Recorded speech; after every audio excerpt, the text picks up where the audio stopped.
Finally वो दिन आ ही गया। वहां पर सारी ही पेंटिंग्स देखने लायक थी और एक से बढ़कर एक थी। उसमें से कुछ पेंटिंग्स थी जहां पर सबसे ज्यादा भीड़ थी।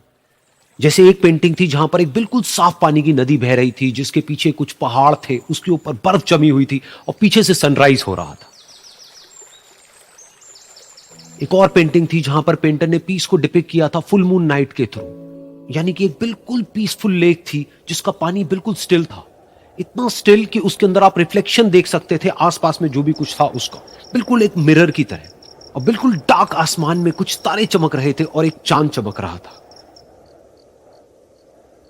उसके अलावा एक पेंटिंग थी जिसमें बिल्कुल सफेद बादल थे, नीला आसमान था और बिल्कुल हरी हरी घास थी। यानी कि सारी ही पेंटिंग्स ऐसी जिसको देख करके ही मन शांत हो जाए। तो कॉन्टेस्ट बहुत ही टफ था क्योंकि सारी पेंटिंग्स एक से बढ़कर एक थी। तो जजेस के लिए शॉर्टलिस्ट करना कि कौन सी पेंटिंग बेस्ट है, that was very very difficult. लेकिन वो मोमेंट आ ही गया जब जजेस ने अपना माइंड मेकअप कर लिया और एक पेंटिंग को इन सारी पेंटिंग्स में से सिलेक्ट कर लिया और उस पेंटिंग को एक बड़े से कर्टेन के पीछे रख दिया। सामने वो सारे पेंटर्स बैठे हुए थे, मीडिया वाले थे और हजारों लोगों की भीड़ थी। सबकी क्यूरियोसिटी बढ़ती चली जा रही थी क्योंकि अमाउंट बहुत बड़ा था।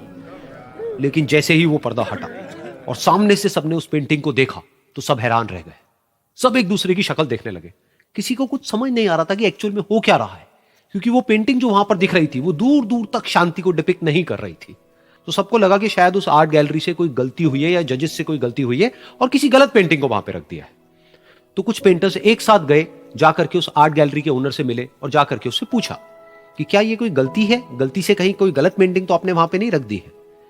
तो आर्ट गैलरी वाला थोड़ा सा मुस्कुराया और बोला, नहीं, ये पेंटिंग बिल्कुल ठीक है। जजेस ने इसी पेंटिंग को सिलेक्ट किया है और यही पेंटिंग आज की विनर है। सारे पेंटर्स ये जवाब सुन करके गुस्से से भर गए और सबने मिल करके रिवोल्ट कर दिया।